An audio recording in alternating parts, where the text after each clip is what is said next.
परंपराएं अनादि काल से रही। वही अच्छे माई बाप हैं, वही अच्छे माता पिता हैं जो अपने बच्चों को संस्कारवान बनाते हैं। धनवान तो कोई भी अपने बच्चे को बना सकता है, पर संस्कारवान तो वही माँ बाप बना सकते हैं जो स्वयं संस्कारवान होते हैं। इसलिए आपको संस्कारवान होना चाहिए और बच्चों को पैसे का बंटवारा बाद में करो, संस्कार पहले दे दो। अच्छा, आप लोग अपने बच्चों को संस्कार दे रहे हैं कि नहीं? संस्कार क्या है? बोलने के संस्कार दीजिए। कैसे बात करनी चाहिए, अपने से बड़ों से कैसे बात करनी है, अपने से बड़ों से कैसे व्यवहार करना है, ये संस्कार है। बात करना भी उसी को आता है जो संस्कारी होता है, नहीं तो तू तड़ाक की बातें तो सभी कर लेते हैं। आजकल के बच्चे बात बात पे गाली दे के बात करते हैं, पता है आपको? आप भगवान करे आपके बच्चे बहुत अच्छे हों, पर बहुत बच्चों को हमने देखा है रे करके, बे करके और फिर बहुत सारी उल्टी सीधी गाली दे करके बात करते हैं। हाँ, रे और बे शब्द का उपयोग करते हैं, गाली देते हैं। क्या ये संस्कार हैं आपके? नहीं ना। तो आप अपने बच्चों को बोली सिखाइए।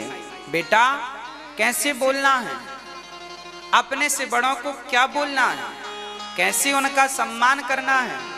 अरे वाणी में जरा मिठास होनी चाहिए। आइए आइए, स्वागत है। कैसे हैं? आइए बैठिए। जल लेंगे, दूध लेंगे, छाछ लेंगे, पूछिए बड़ी नम्रता से। आज के आदमी का ना एटीट्यूड नहीं जाता, अहंकार घमंड जाता ही नहीं। आपके घर कोई मेहमान आता है तो आप उससे भी एटीट्यूड में बात करते हैं। हाँ सर, हमारे घर का ये देखो, ये देखो। हाँ, हम तो ये खाते हैं, ये पहनते हैं, ऐसे रहते हैं, ये गाड़ी हमारी है।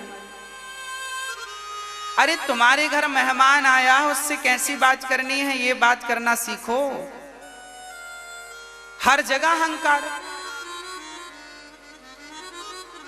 आदमी के बैठने से पता चल जाता है कि कितना अहंकारी है।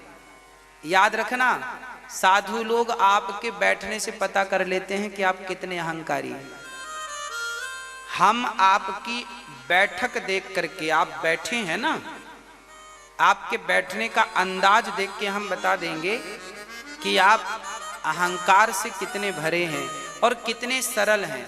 आपकी आसन, आप बोलेंगे नहीं, आपके बैठने का तरीका बता देगा कि आप अहंकारी हैं या नहीं। हम केवल ये चर्चा करें कि आप अपने बच्चों को कैसे संस्कार दे सकते हैं। बोलने के संस्कार दीजिए, बोलने के संस्कार दीजिए। कैसे बात करनी है, क्या बोलना है, क्या नहीं बोलना, किसे देखकर हंसना है, किसे देखकर हंसना नहीं है। हाँ, हंसने से भी महाभारत होता है। द्रौपदी की हंसी से महाभारत हुआ था। इसलिए किसी अंधे को देखकर हंस मत देना, लंगड़े को देखकर मत हंस देना, नहीं तो बड़ा नुकसान हो जाएगा। हंसिएगा मत। बच्चों को अच्छे संस्कार दीजिएगा कि बड़ों का सम्मान करें, बुजुर्गों का सम्मान करें, माँ बाप का सम्मान करें और प्राणी मात्र में भगवान का दर्शन करें। अरे जीव मात्र से प्यार करें। हम केवल इंसानों से नहीं, हम तो चींटियों से भी प्यार करने वाले लोग हैं। ये संस्कार आप ही तो देंगे ना अपनी संतान को, कौन देगा आपके अतिरिक्त? इसलिए बच्चों को बढ़िया पढ़ाइए, लिखाइए, उच्च अधिकारी बनाइए, ऊंचे पद पर ले जाइए, स्वावलंबी बनाइए, आत्मनिर्भर बनाइए। आपके बच्चे को नौकरी मिल जाए तो अच्छी बात है, ना मिले तो रोए ना आपके बच्चे। खुद मेहनत करके दो पैसे कमाएं और सबका पेट भरें। ऐसी योग्यता, ऐसा टैलेंट बच्चों को दीजिएगा कि कल को नौकरी ना मिली तो क्या करोगे? रोओगे क्या? फिर क्या करोगे? उस विषम परिस्थिति में भी आपको भूखा नहीं रहना है। उस विषम परिस्थिति में भी आपको अपने घर का सारा खर्चा करना है, चलाना है। उस स्थिति में आपको कैसे डिसीजन लेने चाहिए, उस स्थिति में आपको कैसे संतुलित रहना चाहिए, उस स्थिति में आपको आत्महत्या नहीं कर, कई लोग आत्महत्या कर लेते हैं। आपके बच्चों को ये पहले ही बचपन में सिखाओ कि बेटा जीवन में कितनी भी उलझन आए, कितनी भी परेशानी आए, उसका डट के सामना करना सीखो, ना कि आत्महत्या करने का कोई निर्णय ले। उसका डट के सामना कीजिए। हर समस्या का समाधान आसपास होता है, पर हमारी नजर उस समाधान में नहीं जाती। इस दुनिया में ऐसी कोई समस्या नहीं है जिसका समाधान ना हो। मरे हुए आदमी को जिंदा करने की भी दवाई है, पर कोई वहां तक पहुंच नहीं पाया, जिसे संजीवनी बूटी कहते हैं। लक्ष्मण जी ने खाई थी, राजा बलि ने खाई थी तो जिंदा हो गए थे। इस दुनिया में ऐसी कोई समस्या नहीं है जिसका समाधान ना हो। है समाधान, हम पहुंच नहीं पा रहे हैं। कोरोना की दवाई है, पर हम पहुंच नहीं पा रहे हैं वहां तक, अभी दूर है, वहां से कुछ कदम दूर है। कौन सी बीमारी है, कौन सी समस्या है जिसका समाधान ना हो? है। आप लोग समस्याओं में इतने उलझ जाते हैं, इतने उलझ जाते हैं कि समाधान की तरफ आपका दिमाग नहीं जाता। इसलिए कहते हैं कि जब जीवन में कोई समस्याएं आए तो बिल्कुल ठंडे दिमाग से 5 मिनट, 10 मिनट, आधा घंटा, 1 दिन, 2 दिन विचार करो। तुरंत निर्णय ना लो, सोचो। कम समय है तो जल्दी से सोचो, बिल्कुल ठंडे दिमाग से। इसका क्या समाधान हो सकता है? क्या हो सकता है इसका? इस बात का क्या जवाब हो सकता है? विचार करके बोलो। सामने वाले ने गाली दी, तुम भी दी, ये समाधान नहीं है।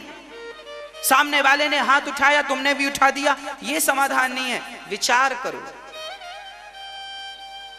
ये समाधान नहीं है। शांति से। मैंने एक बार दृष्टांत सुनाया था कि देखिए, हम लोग समस्याओं में उलझ जाते हैं। बड़े बड़े मनीषी, बुद्धिजीवी लोग समस्या में उलझ जाते हैं, परंतु समाधान नहीं ढूंढ पाते। क्या समाधान है? हम लोग बातें करते हैं समाधान पर। आज बड़े बड़े चैनलों पर, न्यूज चैनलों पर डिबेट होती है समस्याओं पर, जबकि डिबेट होनी चाहिए किसका समाधान क्या। चलो आप अपनी तरफ से समाधान रखो, हम अपनी तरफ से इसका ये समाधान है। समस्याओं पर डिबेट करने वाले लाखों होंगे, अरे समस्याओं को भूलकर समाधान की तरफ बढ़ने वाले बनो। कब तक उलझे रहोगे समस्याओं पर? समाधान पर नजर होनी चाहिए। क्या समाधान है?